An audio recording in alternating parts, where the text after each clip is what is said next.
Hello అండి, welcome to SS వంటలు ఎండు పూజలు. ఈరోజు వీడియో వచ్చేసి జొన్న ఇడ్లీలు అండి. అప్పటికప్పుడు చేసుకోవచ్చు. ఇవి డయాబెటీస్ ఉన్న వాళ్ళైనా, బరువు తగ్గాలనుకున్న వాళ్ళకైనా మంచిగా ఉపయోగపడుతుందండి. టేస్ట్ కూడా సేమ్ అదే విధంగా ఉంటుంది.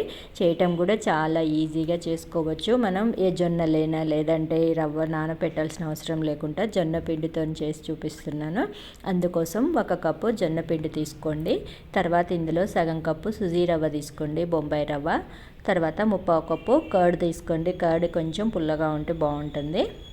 పెరుగుని ఈ విధంగా మొత్తం కలిసే విధంగా కొద్దిగా వాటర్ పోసుకుంటూ కలిపేసుకోండి. అలా కొంచెం వాటర్ పోసేస్తే మనకు ఉండలు కట్టకుండా మనం ఇడ్లీ పిండి కన్సిస్టెన్సీ ఎలా ఉంటుందో ఆ విధంగా కలిపేసుకోండి. ఇలా కలుపుకున్న తర్వాత దీన్ని కనీసం ఒక పావు గంట అయినా నాననివ్వండి. ఒక పావు గంట తర్వాత ఒకసారి చూద్దాం. ఇలా కొంచెం గట్టి పడుతుంది. మీకు నీళ్లు పడతాయి అనుకుంటే కొంచెం పోసేసుకోండి. తర్వాత ఇందులో మనం సరిపడా సాల్ట్ వేసేసుకొని, కొంచెం ఇది బేకింగ్ సోడా అండి, కొంచెం బేకింగ్ సోడా వేసేసుకొని కొంచెం వాటర్ పోసేసుకొని దాని మీద మొత్తం కలిసే విధంగా కలిపేసుకోండి. ఈ విధంగా కలిపేసేసుకొని ఇప్పుడు దీంట్లో ఇది మనం ఇడ్లీ పాత్రలో పెట్టేసి వేసేసుకోవటమే. ఇడ్లీ ప్లేట్లకండి కొంచెం నెయ్యి రాసుకొని వేసేసుకుంటే, లేదంటే వితౌట్ ఆయిల్ కావాలి అనుకున్న వాళ్ళు వాటర్ అయినా రాసి వేసేసుకోవచ్చు. డయాబెటీస్ వాళ్ళకు, బరువు తగ్గాలనుకునే వాళ్ళకు నిజంగా మంచి వీడియో అండి. రుచి కూడా సేమ్ అలాగే ఉంది. రుచి కూడా ఏమీ తేడా లేదు. తర్వాత ఇందులో కొద్దిగా పిండి వేసేసుకుంటూ ఇడ్లీలు వేసేసుకోవాలి. నాకైతే ఆ కప్పు జొన్న పిండికి 8 ఇడ్లీలు అయ్యాయండి.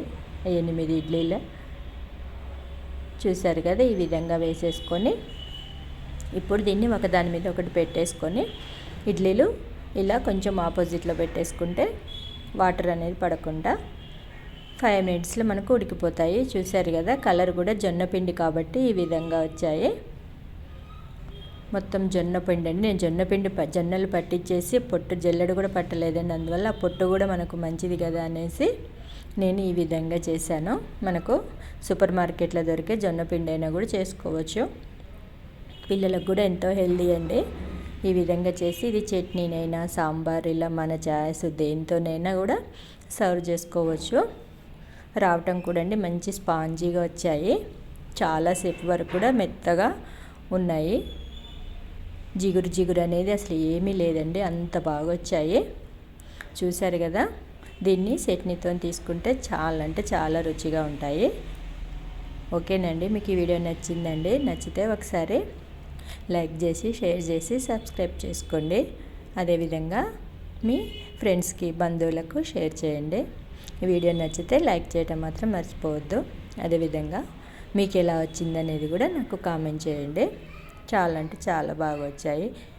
మీకు నచ్చితే ఒక లైక్ చేయండి.